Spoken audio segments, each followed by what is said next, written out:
Dios te bendiga. Nueva vez el pastor Sergio Rubio y Magdalena Taveras te acompañan en Vivir por Fe. Hoy exploramos un aspecto profundo de la oración. Más allá de pedir y recibir, cómo la oración puede ser una herramienta para conocer mejor a Jesús. También el pastor nos dirá cómo la oración puede ser una verdadera amistad con Cristo Jesús.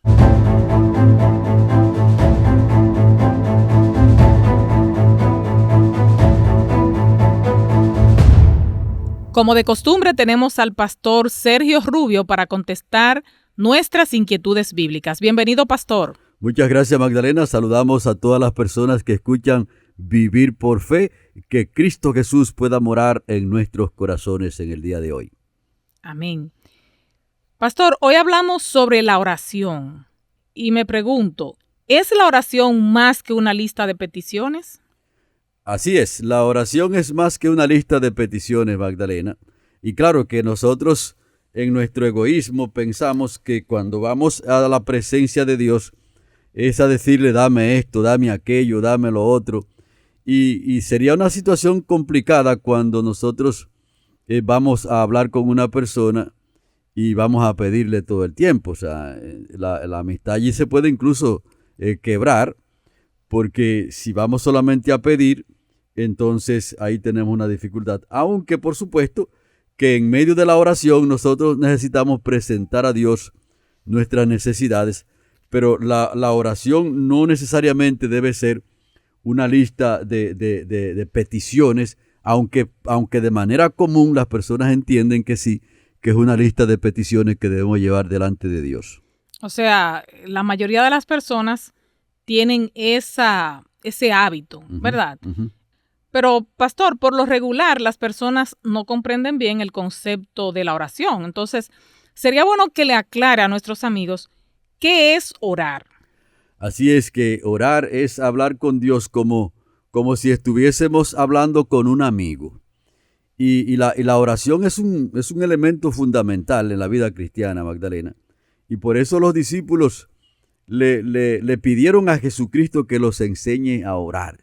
Y Jesucristo con frecuencia, de manera práctica y también por precepto y por ejemplo, le enseñó a ellos a orar. Entonces, generalmente las personas no comprenden bien la mecánica de la oración, que es un espacio. La oración es un espacio que Dios ha establecido para que sus criaturas, sus hijos, establezcan y fortalezcan una amistad, una relación estrecha con Dios, de manera que puedan caminar juntos y que puedan intimar y que por supuesto Dios conoce nuestras necesidades y nosotros debemos conocerlas también, porque en esa intimidad con Dios se nos va revelando cuál es el camino. Y de hecho la Biblia presenta allí todos los detalles que el Señor quiere para la salvación nuestra, y cuando vamos caminando en esa dirección nos vamos dando cuenta qué es lo que más necesitamos, y precisamente lo que nosotros más necesitamos es tener una relación estrecha con Dios, no necesariamente una gran cantidad de cosas de las que nosotros entendemos que son nuestras necesidades. De hecho, las necesidades nuestras son sencillas y básicas. Ajá, ¿cómo va a ser, pastor? Sí, claro. Una persona, de hecho, cuando nosotros morimos, Magdalena, ustedes no ven que nos entierran en una pequeña abertura, ni tiene ventana, ni tiene nada, y entonces la persona cabe allí y lo guardan. Uh-huh. ¿Se da cuenta? Entonces, ¿qué quiere decir eso? Que nosotros en este mundo no necesitamos tantas cosas como las personas piensan. Y por eso mucha gente anda buscando una gran cantidad de cosas y creen como que Dios tiene un almacén para dar lo que ellos están pidiendo. Y claro que Dios es el dueño de todas las cosas, pero la relación con Dios, esa intimidad que necesitamos con Dios, esa conexión con la fuente de vida, es la mayor necesidad que tenemos nosotros los seres humanos. Entonces no deberíamos acudir a Dios a pedir, por ejemplo, algo material que yo sueño. ¿Esto no es correcto que yo se lo pida a Dios? Eso está dentro de las oraciones, pero no debe estar como en el primer lugar. Es lo que estoy diciendo. Okay. Que no debe estar como en el primer lugar. Yo voy a orar a Dios ahora porque necesito que Él me cambie el vehículo. voy a orar a Dios para que me dé un terreno, voy a orar a Dios para que me dé una casa en el campo. Ya tú tienes una en el pueblo. Bueno, Sí. algunos oran para que Dios le ayude a vender su casa. Sí, todo eso está dentro de lo que nosotros podemos hacer, pero tiene que estar dentro de esa amistad que tenemos con Dios. Ujú. Por ejemplo, una persona está orando, está intimando con Dios y tiene allí un tiempo considerable en oración con Dios. Y como está hablando con un amigo, ahí le puede decir, Padre Santo, tú sabes que estoy vendiendo la casa que está en tal lugar y el propósito que tengo con esa casa es X propósito. Pongo esos propósitos en tus manos para que tú me aclares si voy en la dirección correcta o si no voy en la dirección correcta con este propósito. Y entonces Dios con mucho gusto nos dice si vamos en la dirección correcta o no vamos en la dirección correcta y endereza nuestros pensamientos y nuestros sentimientos. Y entonces dentro de esa amistad es que se presentan nuestras necesidades delante de Dios. Me imagino que en el contexto de la oración también debe haber un espacio donde yo le cuente a Dios cómo me siento en ese día, porque hay días grises, hay días alegres. ¿De qué manera yo puedo presentarle esas distintas emociones que he experimentado en el día? Claro que sí, es como cuando uno está hablando con una persona de confianza, porque cada persona tiene como alguien de una confianza especial. O sea, no todo el mundo uno le puede contar sus intimidades. Ujú. Y entonces cuando estamos hablando con Dios en oración, ahí entonces le estamos diciendo, le podemos decir cómo nos sentimos. Igual como se lo estamos diciendo a un amigo, le decimos, bueno, hoy yo no me siento bien, he tenido un día difícil. Y claro, Dios se da cuenta que realmente hemos tenido un día difícil. Y le estamos contando a Dios allí en oración cuáles son las experiencias que hemos tenido, cómo nos hemos sentido. Entonces, en esa dinámica estamos hablando con Dios. Y entonces, cuando hablamos con Dios, debe llegar un momento también cuando nosotros guardamos silencio y esperar que Dios nos hable a nosotros y nosotros esperar la voz de Dios. Y allí vienen ideas muy poderosas. Sentimos el refrigerio del Espíritu Santo que está allí en nuestro medio. Y cuando nos levantamos de una conversación como esa, Magdalena, aunque las situaciones que estemos enfrentando no hayan cambiado del todo, pero la atmósfera nuestra sí ha cambiado. Aunque siga lloviendo, nosotros tenemos dentro de nuestra mente, dentro de nuestro ser, una actitud distinta hacia Dios e incluso hacia las circunstancias que nos están rodeando.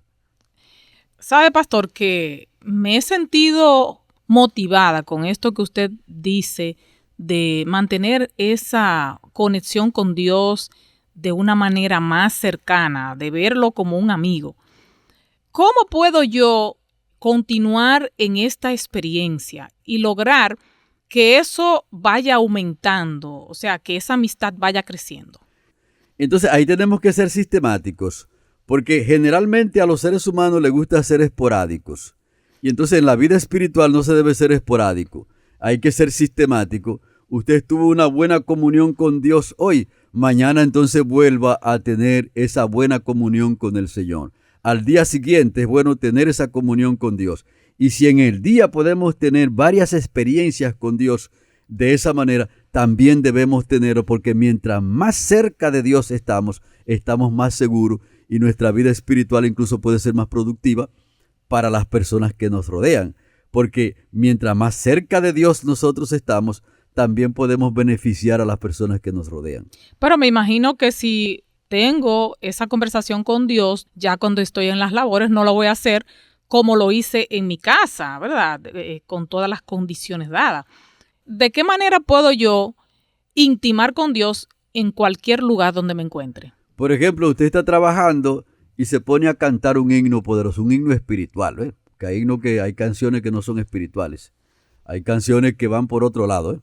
Pero cuando usted canta un himno espiritual que tiene a Dios como centro, nosotros le llamamos a eso canciones teocéntricas, porque hay canciones antropocéntricas y canciones teocéntricas. Pero explíqueme eso, pastor. Una canción antropocéntrica es que está basada en el hombre. Está basada en la experiencia de nosotros.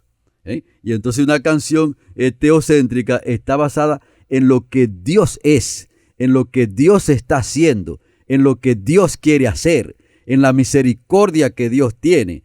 Entonces es una canción espiritual que tiene una fuerza extraordinaria. Entonces cuando usted se pone a cantar así, entonces usted misma se siente fortalecida, mantiene la comunión con Dios y los que están cerca también reciben el impacto. Recuerde cuando Pablo y Silas estaban en la cárcel. El carcelero los agarró, los llevó allí presos, los amarró en el cepo, pero en vez de comenzar a lamentarse allí, ellos comenzaron a cantar. Y de hecho fueron canciones espirituales que ellos cantaron allí, Magdalena, porque el Espíritu Santo vino de una manera muy especial. La cárcel se remenió y el carcelero pensó que todo el mundo había salido corriendo de allí. De manera que cuando él se presentó, él también se convirtió. Y fue un asunto extraordinario lo que Dios hizo allí. Y entonces, note, fue con canciones que Dios hizo eso. Porque de hecho las canciones tienen un poder extraordinario cuando tienen ese componente que van dirigidas hacia lo que Dios está haciendo en la obra, en la vida nuestra también. Y los propósitos de Dios, eso es lo que se canta, los propósitos que Dios tiene para con su pueblo. Entonces cuando usted los canta, eso se puede convertir en un poder que puede ganar incluso personas para el reino de los cielos. Bueno, pero entonces la otra parte, las canciones que están basadas en mis sentimientos, en lo que yo siento hacia Dios, ¿en qué momento puedo cantarlas? Sí, claro, o sea, tiene su momento, pero lo que estoy diciendo es que hay canciones porque usted sabe que el ser humano no es su propio salvador. O sea, Cristo es el Salvador. Entonces, cuando nosotros cantamos, mayormente debemos exaltar, debemos darle como ese realce, no a lo que nosotros hacemos para Dios, sino lo que Dios ha hecho para nosotros. Y eso tiene una diferencia grandísima en una canción y en una predicación también. Por eso incluso la predicación nuestra debe ser cristocéntrica. O sea, Cristo debe estar en el centro mismo de nuestra predicación si queremos que esa predicación tenga relevancia para las personas que escuchan. ¿Se da cuenta? Pero cuando la predicación entonces está basada en lo que nosotros hemos hecho, en lo que nosotros somos, entonces eso tiene una connotación totalmente distinta en las personas que escuchan. Y la canción que no está basada en lo que yo hago, ni en lo que Jesús hace, sino en cómo yo he logrado vivir esta experiencia de comunión con Dios. O sea, cantar, expresar de manera cantada esa comunión que yo he experimentado cuando estoy a solas con Dios, como decíamos. Sí, claro, que usted está cantando lo que Dios ha hecho en su vida. Exacto. Eso es un asunto interesantísimo. Ok, esa entonces puede ser incluida dentro de esas canciones espirituales. Claro que sí, son canciones espirituales. Bien.